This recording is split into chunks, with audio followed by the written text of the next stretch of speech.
Yes, yes, yes. Um, Welcome and come well to another episode, another doorway, another dimension, another portal, another episode entitled "Am I as I am, as you are, just as you are? But what are you?" Today's episode is going to be pretty short and sweet, straight to the point. I'm only going to touch upon maybe a handful of points, a handful of less of some points that just came to me. um, which is why basically I didn't put this into a live stream video today because um, I'm just touching upon a few points and we're running out pretty soon to take care of a few things. Um, so I just want to make this known, written in stone, before I move on for the rest of my day. Um, Today's episode is entitled "What Are Agreements and Contracts Within a Relationship?" Why do we agree? Why do we create a contract with our mate or with our partner? Verbal agreements, verbal contracts. Um, just basically, like I said, 4 points. It's going to be straight to the point of these 4 points. Um, and I guess let me just dive into it. You know what I'm saying, I guess we take it from here. First line in doorway is agreements and contracts made between two intimate partners sprouts a trust or a kind of trusting to take place, which derives from an expected kind of like promise. Where is this need or want to trust another living being? The question arises, have you ever broken a trust or two within yourself within yourself to yourself at one point or another in your life?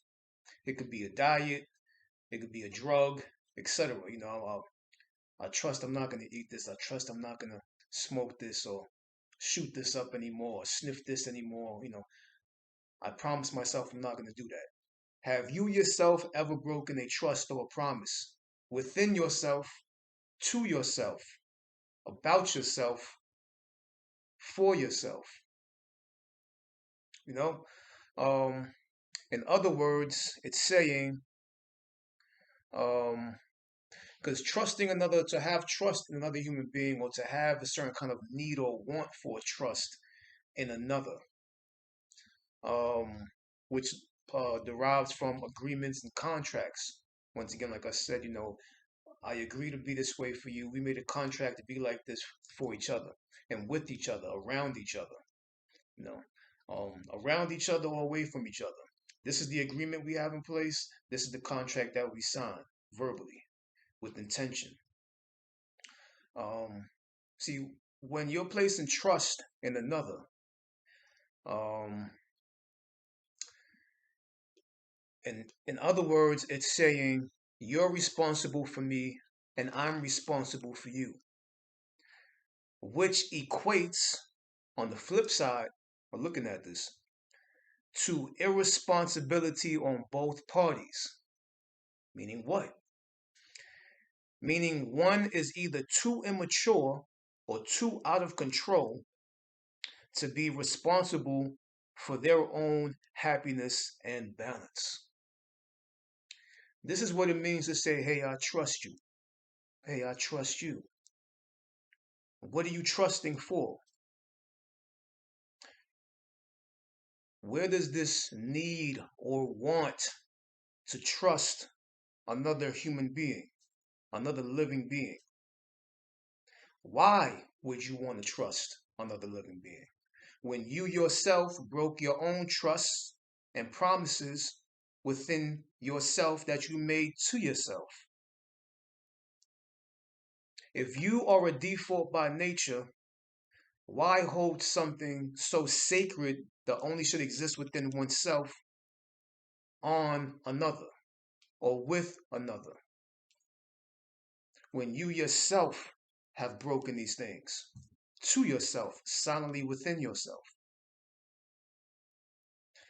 Trust, promise, these words, these things should be for you within you, to yourself. This is not to be thrown on another or shared with another. Just like the word LOVE, love. You can't share love with another. You can't love another. You can only be it. You can only imbue it. You can only radiate it. You can only illuminate as it. And you will be seen by the eyes and the witness that you ought to be seen by. It's inevitable. See, so once again, what we know as agreements and contracts made between two intimate partners, what this does, agreement and a contract, it sprouts a trust automatically. A trust sprouts from the foundation of agreement and contract. Out of the foundation of agreement and contract, the soil foundation of agreement and contract sprouts a kind of trust to happen, or a kind of trusting to take place between time and space, between you two. And that trust derives from a kind of illusional expected promise. Um, so like I said, looking to trust somebody or to hold somebody to a certain kind of promise. Two things which you yourself have broken within yourself, to yourself, silently within yourself, about your life or your path. I'm not going to eat this anymore. I'm not going to drink this anymore. I'm not going to smoke this anymore. I'm not going to shoot this anymore, shoot this up anymore. I'm not going to sniff this anymore. I'm going to stay away from that. I'm going to stay away from this. And you went back to it because of your lack of control and self discipline. Your own control and self discipline. Understand what I'm saying? How could you throw this on another? That's being that's being very, if I were to say, ignorant. It's very ignorant within you to even impose that on another, to even speak of these words between you and another. See, so it's a, what I said, a irresponsibility on your behalf. You should not be wanting to throw that or impose that or share that silent aspect within yourself verbally with another, to another, and put on another. See, that's why I said it equates to being irresponsible or irresponsibly too immature or out of control. It means that you have no control, so you want that person to basically to be too irresponsible on both parties, meaning one is either too immature or too out of control to be responsible for their own happiness and balance. So I trust you to make me happy. You promise you're gonna make me happy? I trust you to bring joy to my life. Can I trust you to bring joy to my life? Can you promise joy to my life? Once again, happiness and even joy are two things that activate internally. Never look for external stimulus for internal happiness and joy.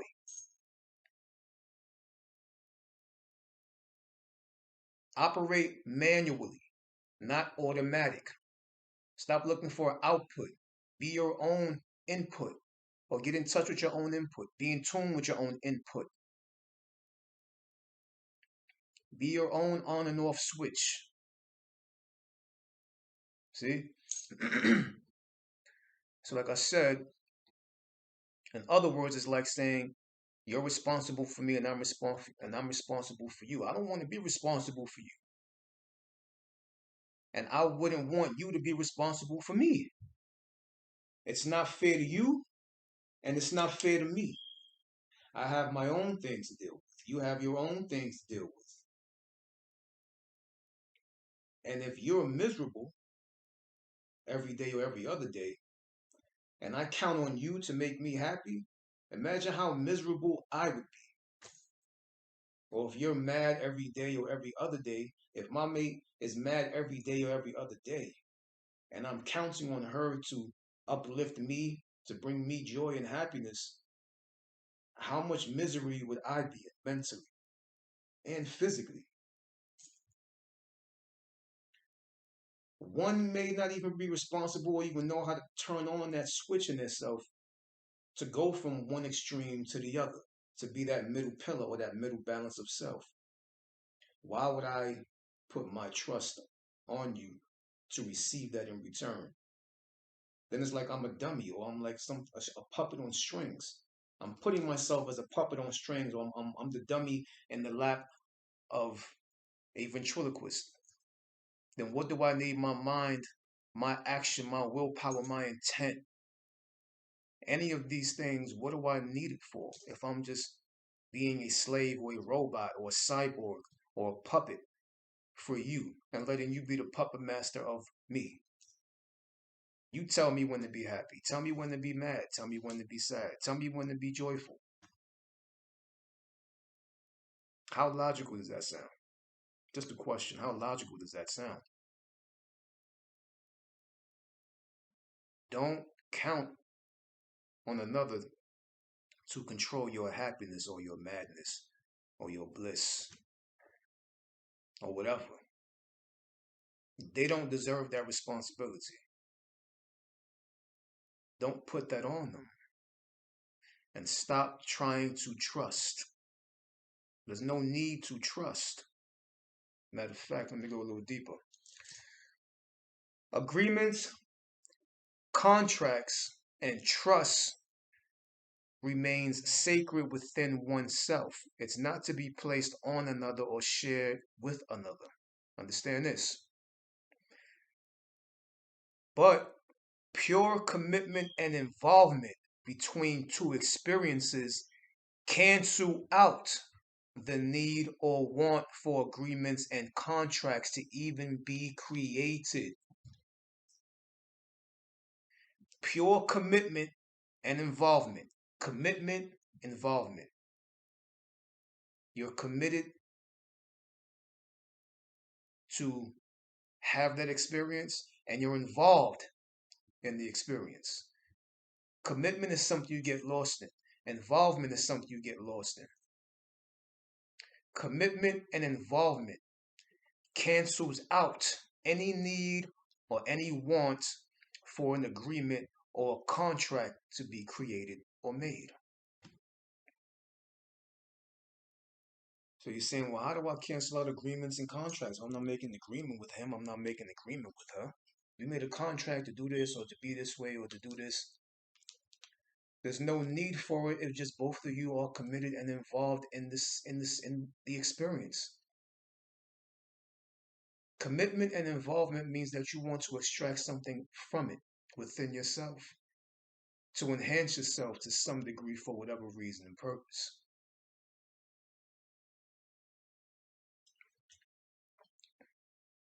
Only known to you, within you.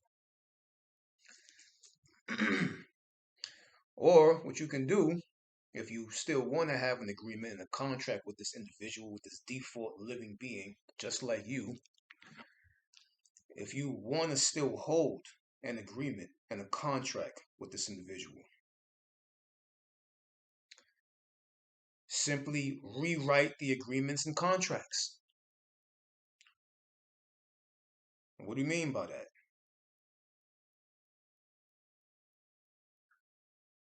Simply rewrite it. Return back to them and say, hey, listen, I want to rewrite the agreement and the contract that we held with each other. Because I feel like I'm getting a little bit too much pressure. I feel like you're making me, uh, you're forcing me to make you happy, or, whoever's getting the tail end of the stick, whoever's feeling the pressure or slight pressure, say, hey, listen, you think I'm supposed to make you happy, or I'm supposed to bring joy to your life. No, I'm supposed to be joy and bring joy to my experience in my life and be happy in that contentment of joyfulness. So I think we need to rewrite the agreements and the contracts. Okay, well, what do you want it to say? I wanted to say, and I think we both should agree on this, I'm not responsible for your happiness, your joy, or your mental stability. Please respect that mutual space of clarity, sanity, and balance. And do not put that responsibility on me, and I will do the same for you. Thank you.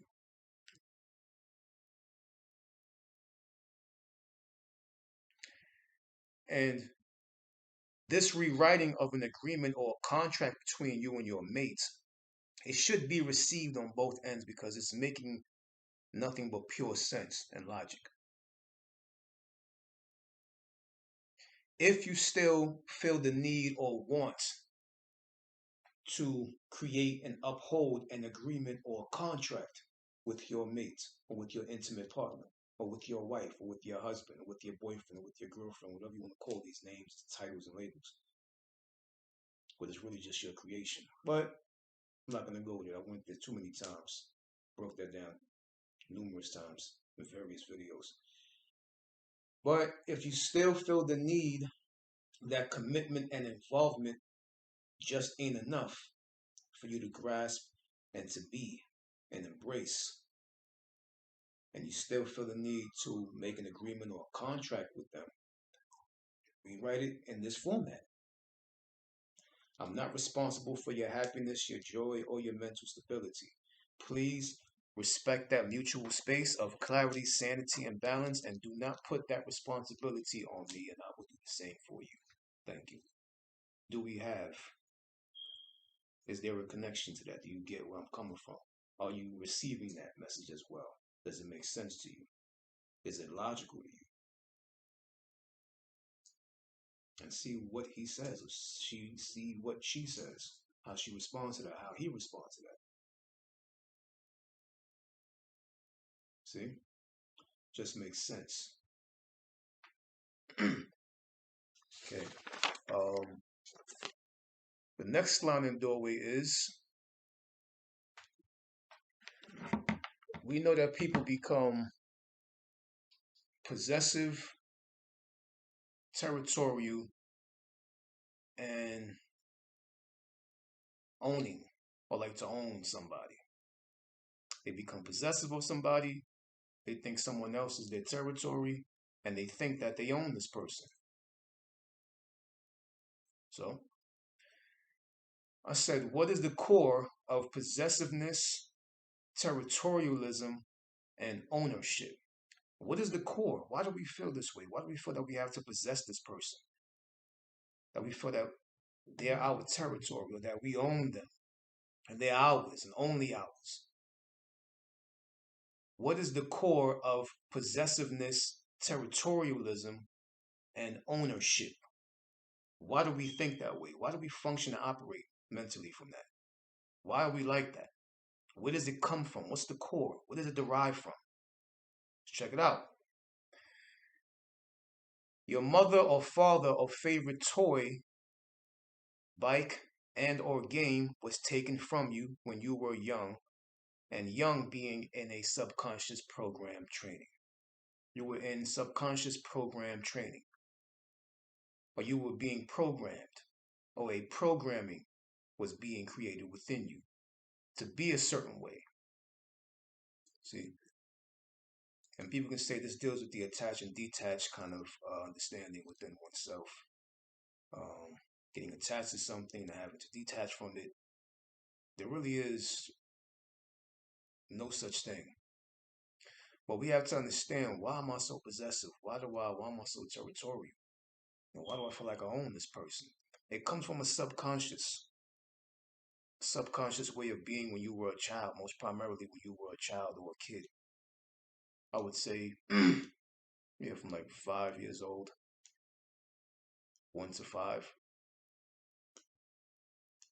when this occurs. And it's of the ego, because that's the ego.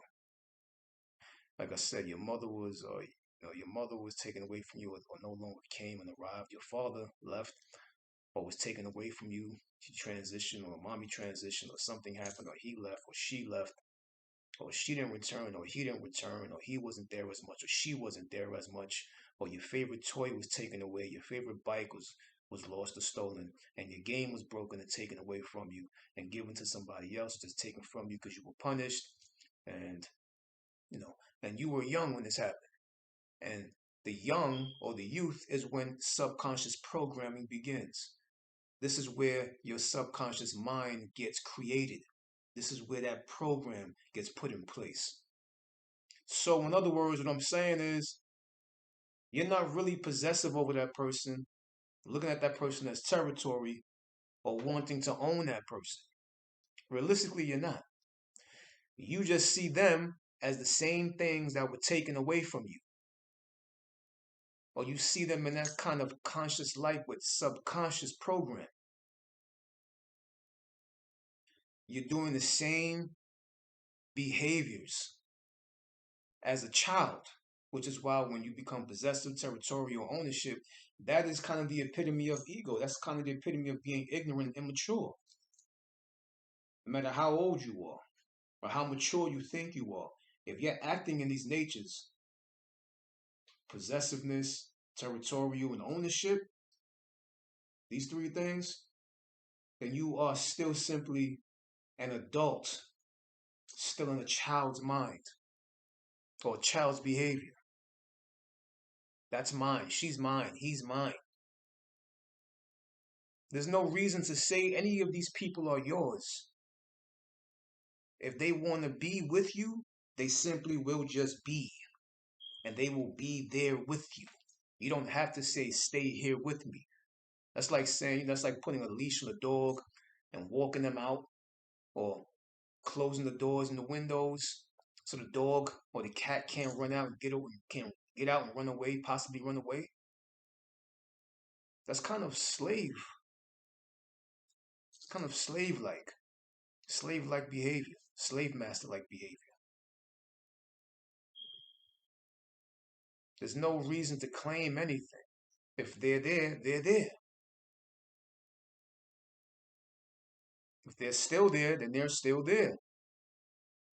And they're there because they want to be, not because they promised you, not because you trust them,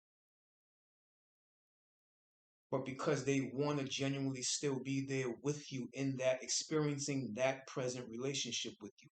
There's something about you that keeps them there. Don't turn that ugly or hideous. Don't put a name, label, or title on it to keep the glue there. If they're there, then there's a glue that's already present. You don't have to put a title and a name and a label on the invisible glue, which is already present. You don't need to write something on paper and put that upon something which already was before the paper and the pen or pencil appeared. Enjoy the experience. Um, and since we are created this way subconsciously, we're subconsciously programmed in this manner, in this way of thinking and doing and being a certain way. Um, possessive nature, territorialism, ownership, these things will still come out no matter how spiritual or conscious or where you are. These things just are what these things are. But it doesn't have to be to that level or that height or that degree of ignorance. See?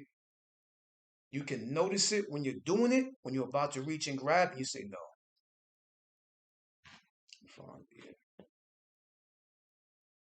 Feel when your tentacles are going out towards her or towards him and pull them shits back.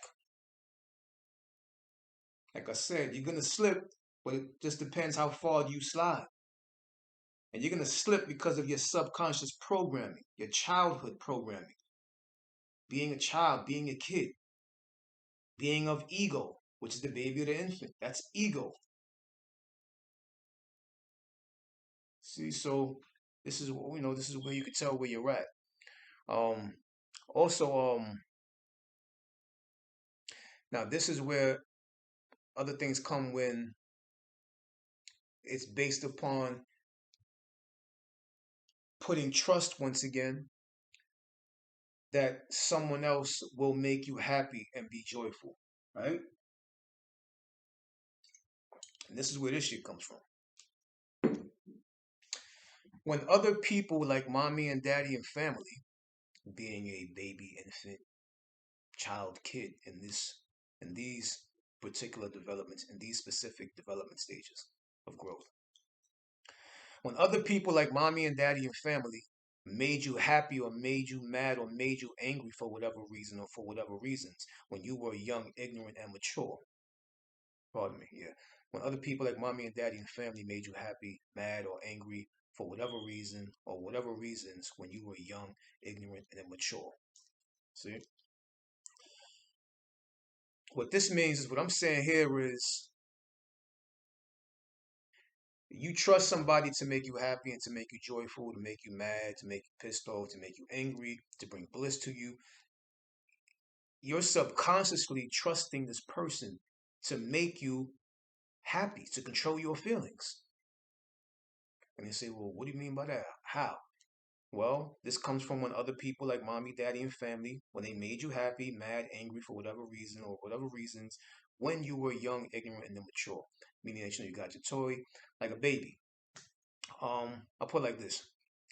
But understand that you putting that on the person is a natural occurrence. It's gonna happen because, like I said, you're subconsciously programmed. But how quick do you catch your subconscious habits in the conscious present state?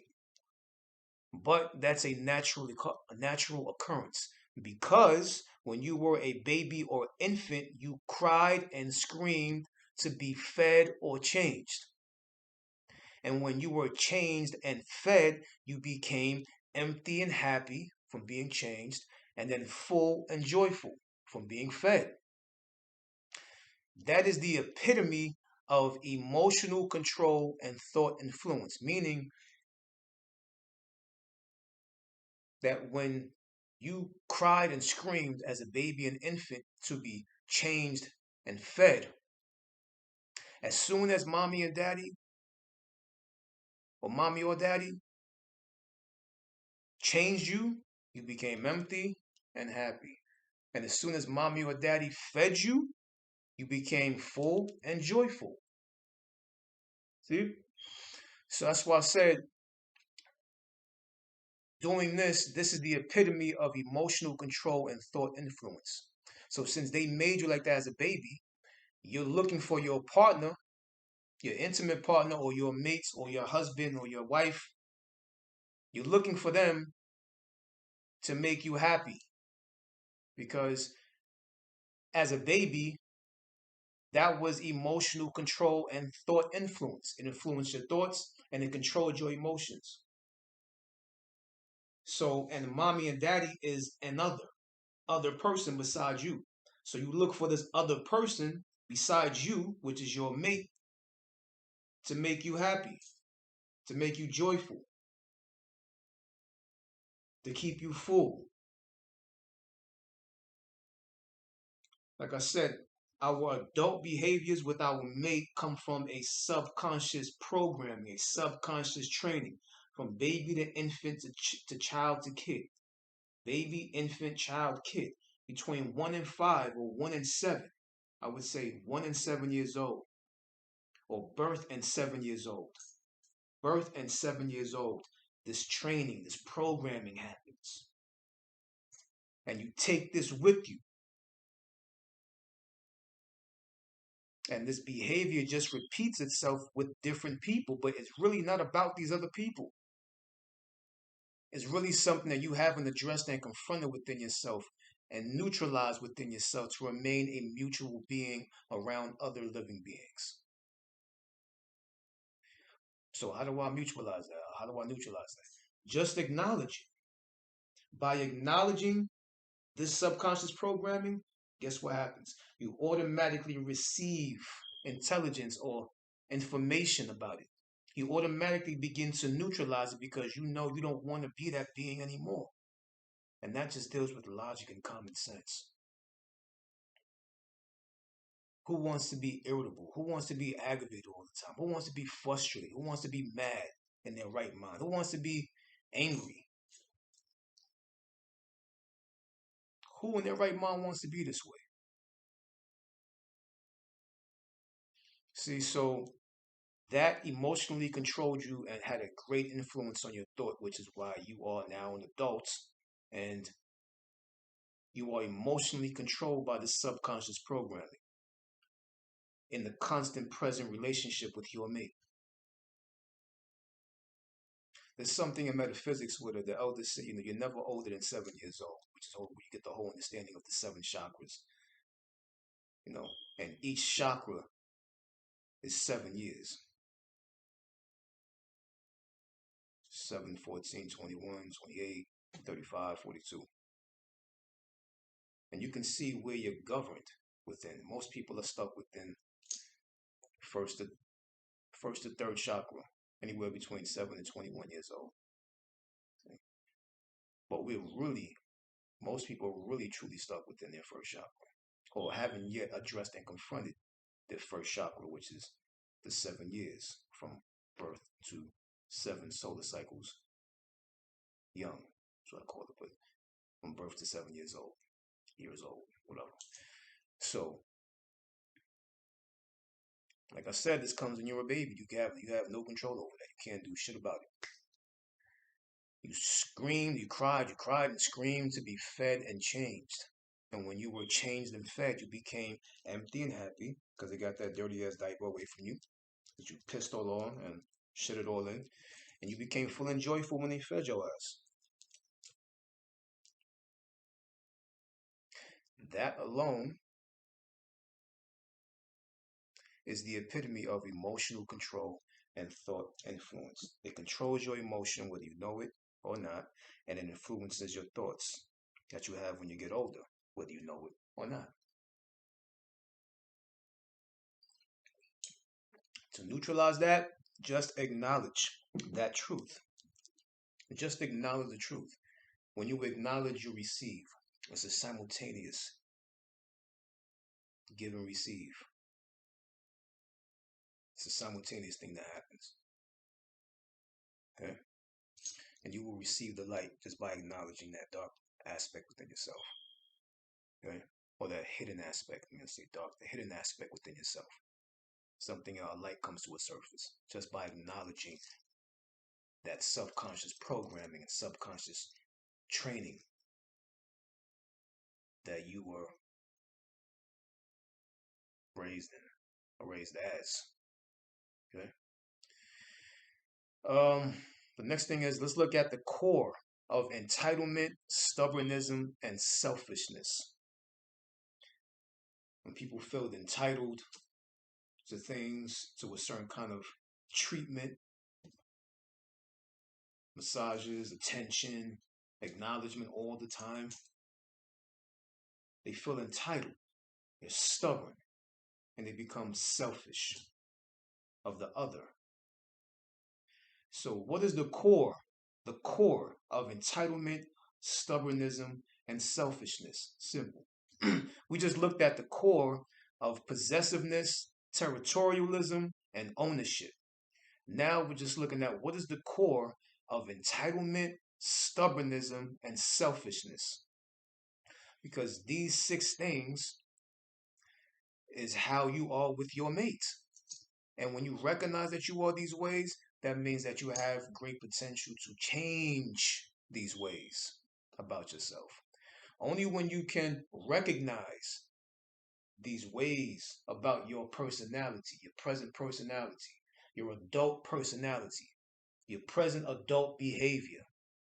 When you recognize this about your personality, about your surface self, about your human aspect, your human self, that recognition is the moment for great potential to come out of those ways. Okay? So what is the core of why somebody may start to feel entitled and and be stubborn and be selfish? It's pretty much easy. It's like it's always or almost always getting what you wanted and felt that you needed. Almost always getting what you wanted and almost always getting what you wanted and felt that you needed. It could be from mommy and daddy. It could be from, family, mates, you know. Because remember, the more you're receiving, the more you're creating an outer shell. The more you become on the outer shell, the more surface you become. The more surface you become, the more aware you must be. Or you will get lost in that surface. In that gimme, gimme, gimme, gimme, gimme, gimme, gimme, gimme, gimme. It's all about me, it's all about me, it's all about me. And when you don't give me, you don't care about me. And when you're not constantly looking at me and constantly acknowledging me, then you don't care about me. Then you're not for me. You're not the one for me. Like, how much sense does that make? And that creates being stubborn and being selfish. Entitlement transformed into stubborn is like a mineral transformed into a rock or a stone. You become stuck, stubborn, a stubby, stubby like. And then entitlement and stubborn sprouts selfishness because now it's all about you. It's not about them anymore. See?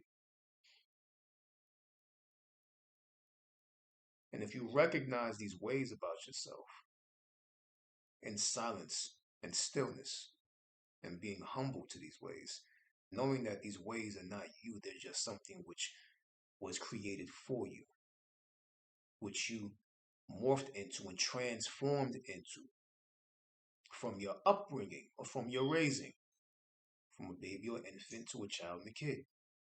And you carry this program with you to a teen, a preteen, to a teen, to an adult, so on and so on and so on. You've carried the same program with you. 1 to 7, 7 to 14, 14 to 21, 21 to 28, 28 to 35, 35 to 42. You're carrying the same program, but when are you going to address and confront this program? First acknowledge it, and then address and confront it in order for neutralization. Confrontation or to confront is self with self, not with another. It's how you have to confront yourself. You address yourself and you confront that aspect. You confront that created thing that you were born as, being you're born ego. You're born as it. But you have to turn inward. Look at that. Search for the hidden aspects which are there. Shed light not on them, but into them. See? And in that you receive the light. Uh, you receive your gift. But what is my gift? And you are the only one that's going to receive it. I don't know. And maybe whatever you receive from that, you become receptive to it, share that with me. See, we're all on the path of knowing. All on the path of knowing thyself. This is what this path is about, what these specific videos are about, what this book is about. It's all about as you are. A lot of information that I'm talking about right now, a lot of points, a lot of methods, a few methods and things of that nature is within this book. There's methods of practice between you and your mate that you can practice and or keep in mind and heart. Keep out within this book as you take this book along with you in your relationship or your marriage. Throughout your marriage. But both of you keep it sacred within yourself and just move along experiencing a relationship. Okay? All right. The third line in doorway is this body is not yours. It is your. What do you mean by that? This body is not yours. It is your. Without the letter S. Because the letter S at the end of yours makes a big difference. It is not yours. It is your what? Your responsibility. This body is not yours. It is your responsibility. Not yours, but your responsibility. Just like the creation of your mind or your brain habits is your own responsibility, primarily and ultimately. Responsibility means to give it back intact in a certain way. It means maintenance or to maintain in order to remain sane. Opposite of the blame game. Let me say that one more time. Because I already know I'm a music artist, so some things just come out rhyming. This body is not yours. It is your responsibility. Just like just like the creation of your own mind and your own brain habits is your own responsibility, primarily and ultimately. Okay, what do you mean by responsibility? My own responsibility. Understand what responsibility is. Responsibility means ultimately to give it back intact in a specific way and condition. It means maintenance or to maintain in order to remain sane. Opposite of the blame game. I blame you, I'm this way. It's because of you I'm like this.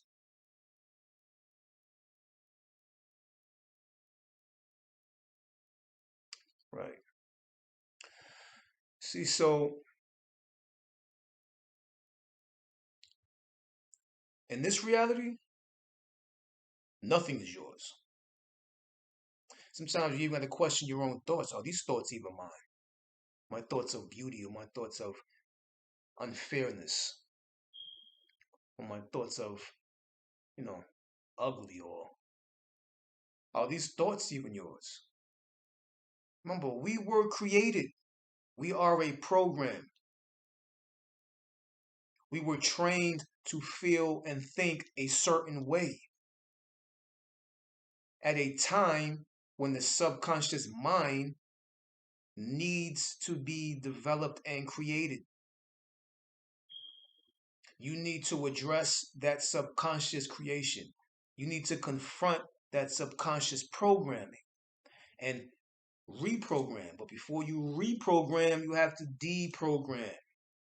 And before you deprogram, you first have to see program. You have to see the program that you are. Once you see program, you deprogram and then you reprogram. Have you done any of this work yet within yourself? And if you haven't, do not be surprised why situations unfold in your household the way that they do.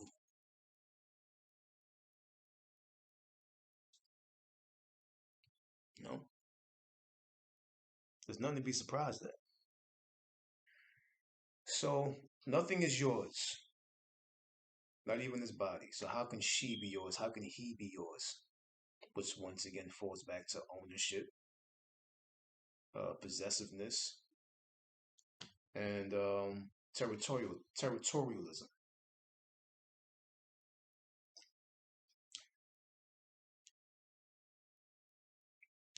Right. So it's a question to ask yourself. This is a question to ask yourself, and really ask yourself this question, in silence and in stillness within yourself. Okay. Is your partner hurting you, or are you hurting yourself? Say the question one more time. Is your partner hurting you emotionally and mentally? Or are you hurting yourself?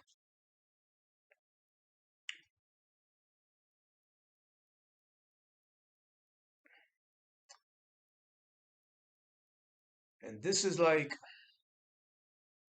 okay, keep these things in mind. Just because you could doesn't mean that you should. Your imagination shall work for you, not against you.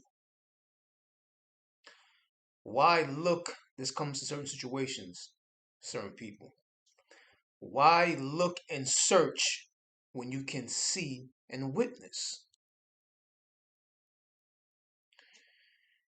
If you are in tune with your intuition, the very act of you looking and searching to see if it is true,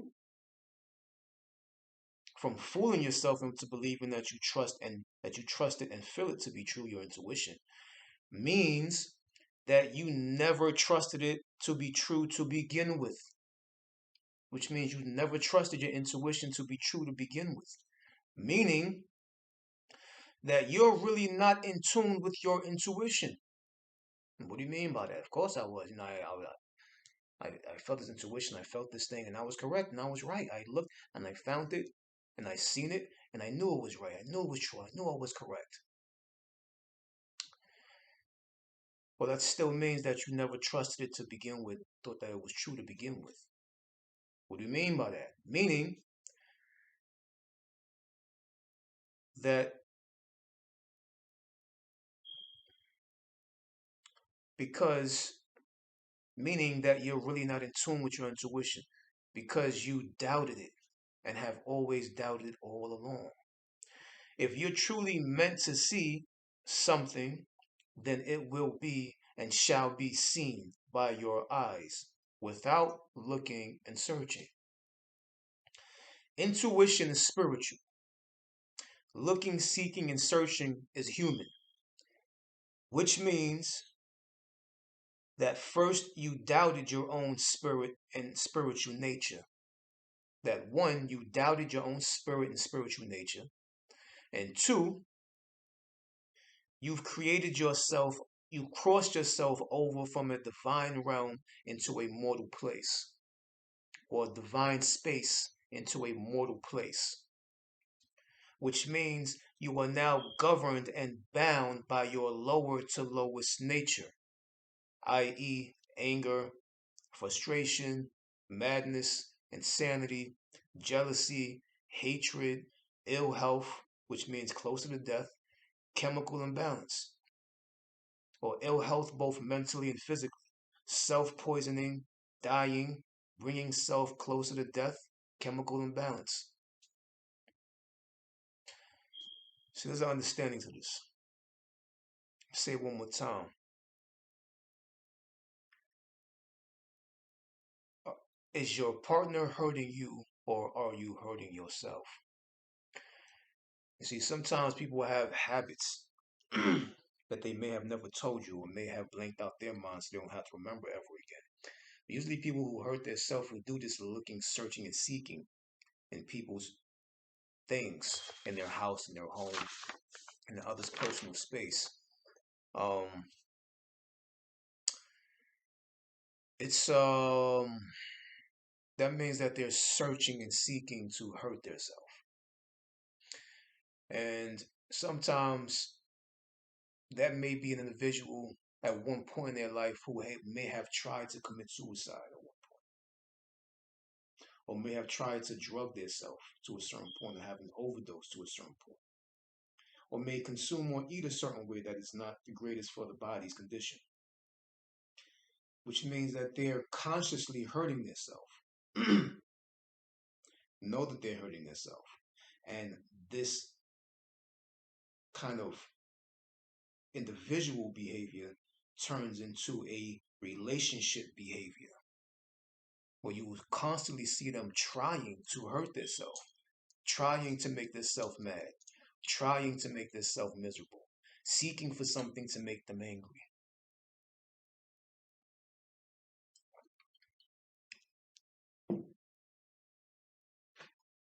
So, once again, is your partner hurting you or are you hurting yourself? Once again, keep these things in mind. Just because you could doesn't mean that you should. Just because you can look in your partner's phone or their laptop or their papers or their closet or their drawers or their personal private space doesn't mean that you should be looking, seeking, and searching in these private spaces and places around the home, on their person, etc. Just because you could doesn't mean that you should. Your imagination should work for you, not against you. See, your thought and imagination has full control over you. And now you're stuck in the depths and hells of emotional poison or emotional imbalance, which is also mental imbalance. And they both work for each other. Mental imbalance supports emotional imbalance. Emotional imbalance supports mental imbalance. Why look and search when you can see and witness? If you are in tune with your intuition, because some people say, I knew it was my intuition. The very act of you looking and searching to see if your intuition is true means that you never trusted your intuition to be true to begin with. Just the very act of looking and seeking and searching means that you don't trust your intuition, which means you don't think it's true, which means you're out of your spiritual nature and you doubt your spirit, because intuition is spiritual.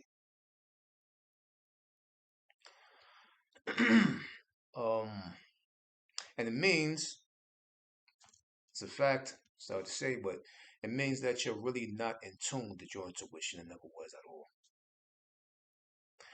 Because you doubt it and have always doubted it all along.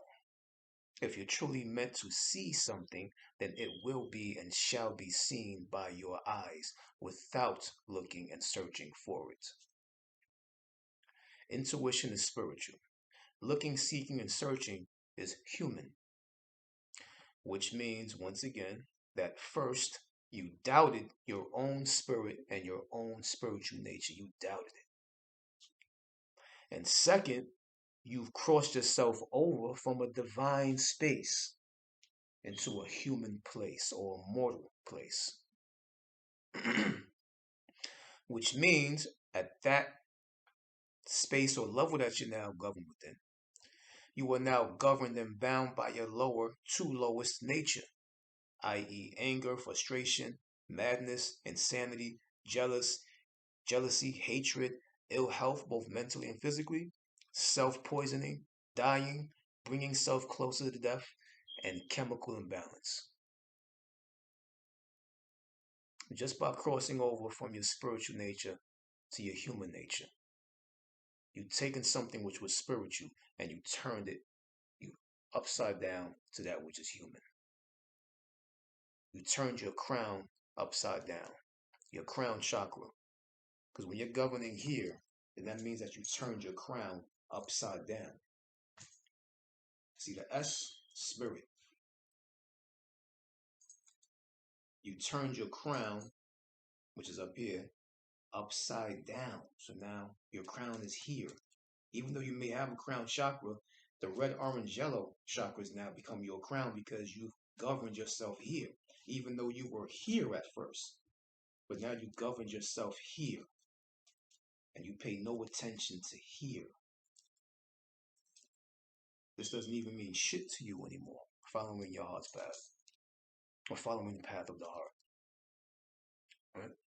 Now you're just falling apart. The last line and or doorway is, this is based upon punishment and reward, or reward and rewarded. Punishment and reward, or reward and rewarded. You're not doing a reward by playing your part in a relationship. What you're doing is you're contributing to the balance. You're contributing to balance. You're not doing a reward. You're contributing to a balanced state, especially when you're being the epitome of your nature, of your feminine nature, of your masculine nature. Don't look to be rewarded for mutual contribution. That's foolishness and irrelevant according to the understanding and experiencing of this particular path and way of being. Everything should be unspoken within the invisible known and function of reciprocal compensation, which means as you fulfill a void in the other, then you become the void itself. And when you become the void itself, then your void gets fulfilled automatically by the other, and vice versa. One more time. As you fulfill a void within the other, then you become the void itself. And when you become the void itself, then your void gets fulfilled automatically by the other, and vice versa. This is what you would call a reciprocal compensation. It's a contribution of balance. That's how true it is. Whatever fell in the back meant that it lost balance. Which one of y'all losing y'all balance? Which one of y'all in balance or off balance at this moment? Spirit never lies. Let's go into super thin. Gets fulfilled automatically by the other and vice versa, all experience long. Within the relationship, responsibility and household responsibilities. It's a beautifully acknowledged but unspoken and respectful flow of life and living with your mate. Don't do for a return, and don't return to seek a doing. Just be as you are. As you are. As you are. Once again, understand these points that I'm making in this video pertains right back to the information in this book. Y'all better get your copies ASAP, because this is going real low. I'm already selling copies on Amazon, Barnes & Noble, pre-orders. Get up on it. I'm already getting feedback from certain people in relationships and marriages that it's doing something to them within them. And they're starting to perceive their relationship in a whole different aspect, which is a whole fun adventure within itself. Why not want to be in a fun adventure or fun experience, or just enjoy your experience?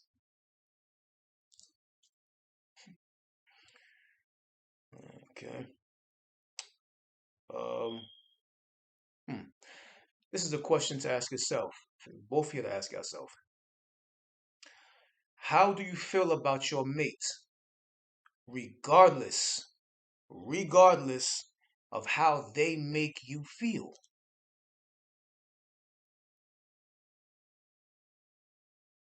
Think about that for a minute. Let me say it again.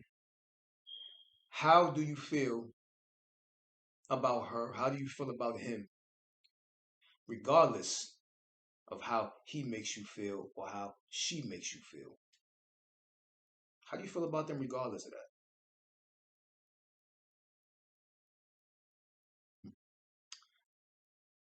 This right here is the true mind work and the true heart work. This is the true self-reflection for a renewing of selfless projection. This right here is the true mind work and heart work.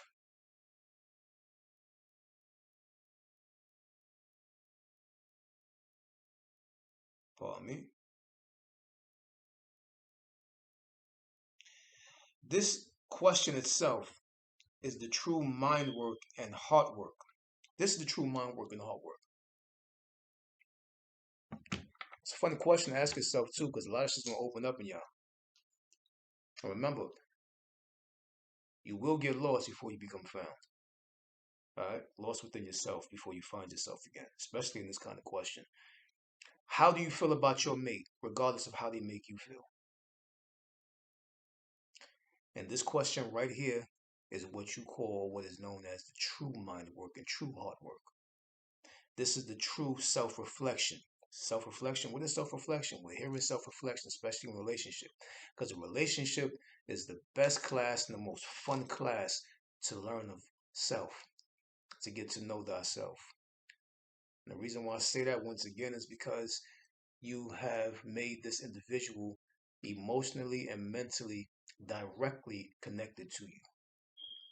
And emotion and mind, or body and mind and body, or body and brain and body, are the two things which is said once again, which is governed within the lower chakra. So them triggering certain things in here activates something in here, which is the heart chakra, which is the heart or the green chakra.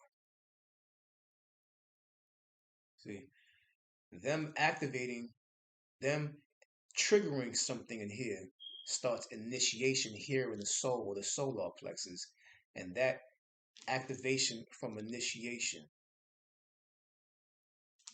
leads to the opening of this.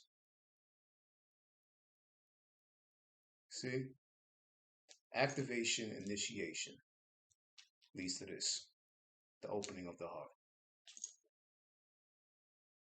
See, so really ask yourself that.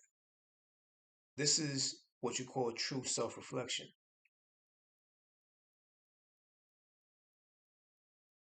Activation for self-initiation.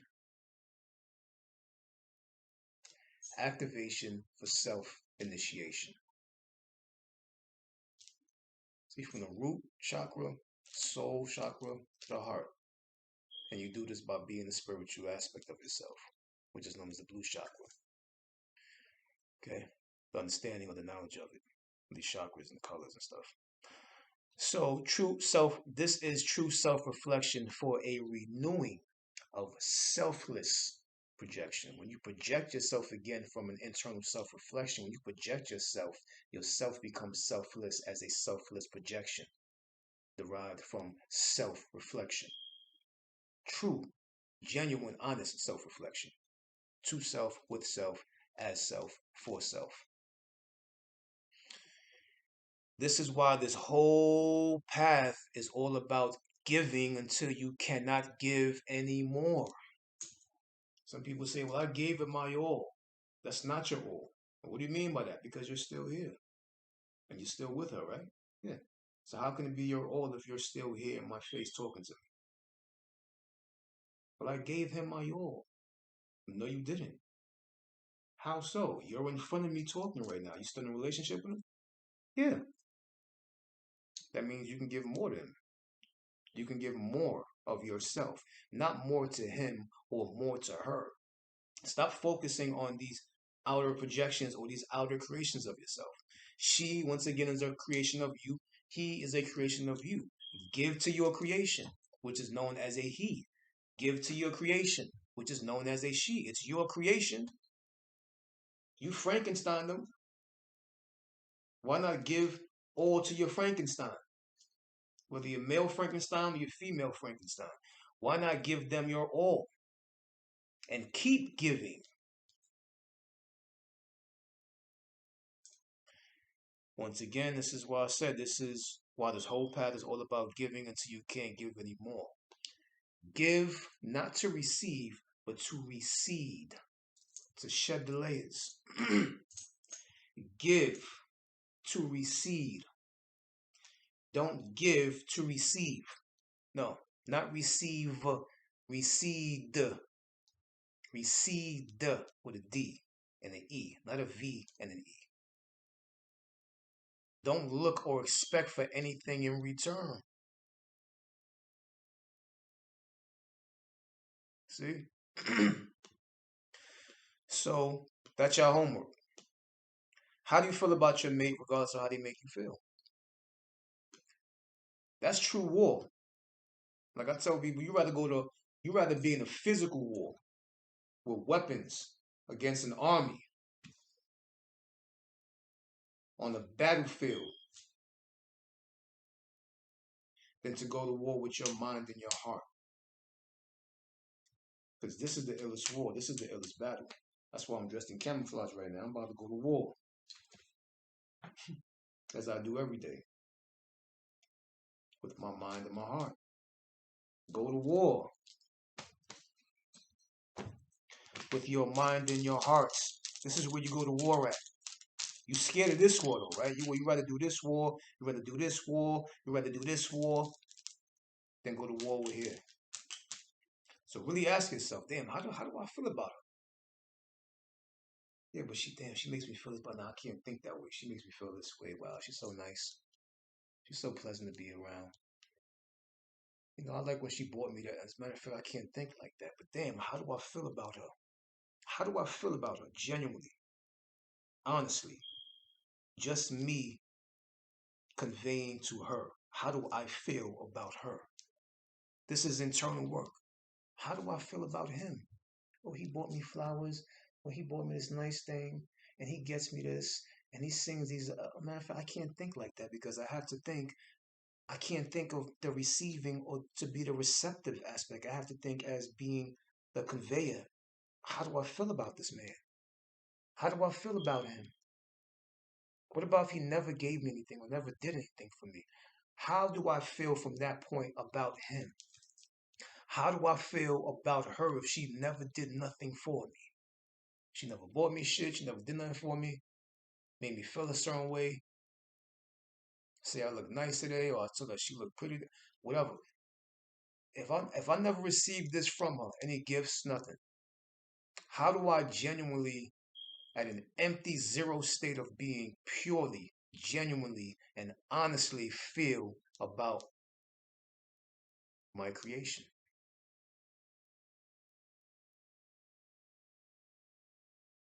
I'm not paying attention to how she makes me feel. I don't want. I'm not looking at that. I'm not giving focus to that. I'm not acknowledging that. I don't care how he makes me feel.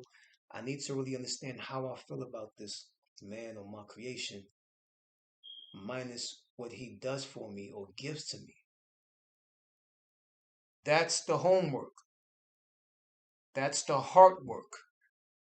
That's the mind work. And what you receive from that, shit, let me know.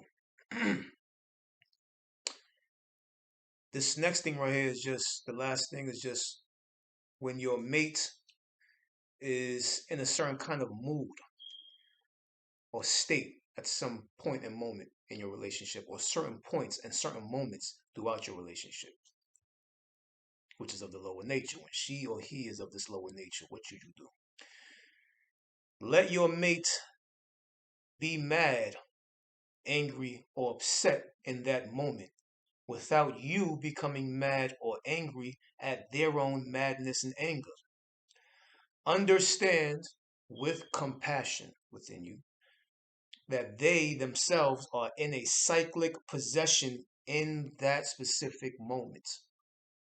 And let them utilize their own exorcist to exercise their self out of that current possession. A possession is just a coming and a going. It's an arrival and a departure in due time. So, respectively, let the going cancel out the coming on its own. Let them, if you want to say, let your mate be angry, mad, or upset, for better words and better understanding according to this path and the understanding of this path.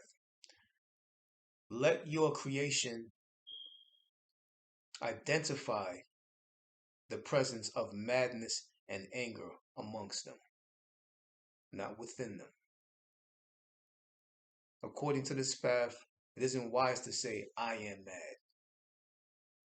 You can say, the presence of madness is amongst me, or the energy of anger is around me. Never say that you are it and it is you.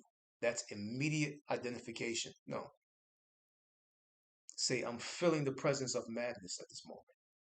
Or I'm feeling the energy of anger right now. Give me a second. Let me neutralize myself. Give me a moment. Let me be still and silent within myself. Let me go take a walk. Let me go to the porch. Let me go to the front yard. Let me just go in the room and chill out for a minute. Give me a second. I'll be right back.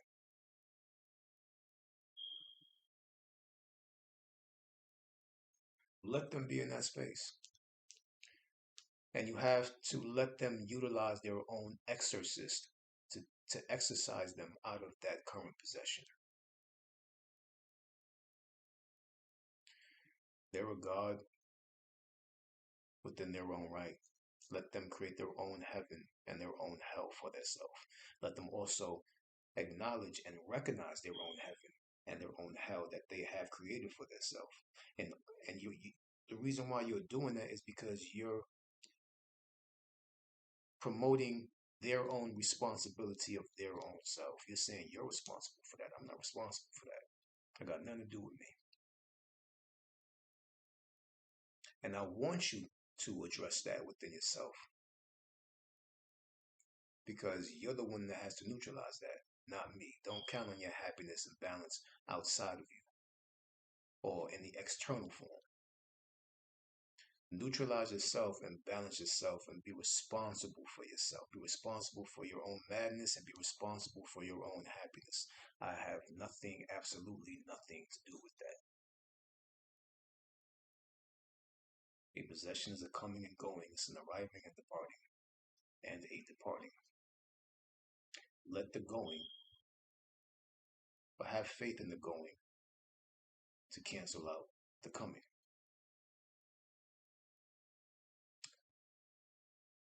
Am I as I am, as you are? I appreciate y'all acknowledging this quick 4 points I touched on, with the understanding of what are agreements and contracts within a relationship. Because this video, this specific video is going to, this is in promotion for an open discussion I'm going to be having with others as well, and in live time on another live stream. Like I said, this wasn't I just didn't make this a live stream for a few different reasons. But I hope y'all appreciate the video, and most importantly, apply this shit in your relationship. Take action. Like I said, I'm not religious, but if I was, I would worship action. Action, action, action. Application, application, application. Like plenty of points that I touch upon, especially in this video as well, is in different form and different wordings and different understandings in the book. Purchase this book immediately, ASAP, especially if you're in a marriage, especially if you're in an intimate relationship and you haven't yet acknowledged your programming, and you find yourself with these childlike behaviors with your mate, your intimate partner, in an adult state that you are, and you have little challenges getting over your jealousy, your anger, your madness, the lower natures. This book right here will assist clarity on that. It'll bring light to it. Once again, am I as I am, as you are. I'll see you guys next time. Till then, keep you in mind and in the heart. 1-0.